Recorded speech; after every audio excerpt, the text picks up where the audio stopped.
Hello everyone, welcome back to the channel. If your Skylight calendar is showing outdated information or recent events from Google Calendar are missing, you're probably dealing with a synchronization issue. When the connection between Google Calendar and the Skylight calendar is interrupted, appointments, reminders, and schedule changes may no longer appear automatically.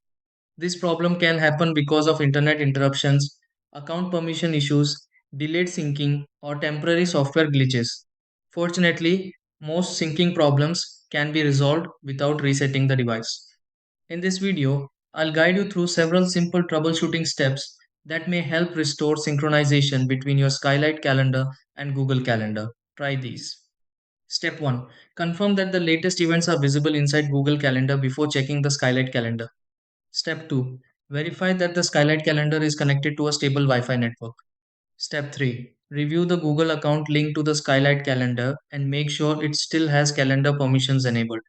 Step 4. Restart the Skylight calendar to refresh the synchronization process. Step 5.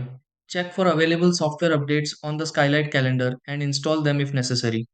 Step 6. Verify that newly added Google Calendar events are now appearing correctly.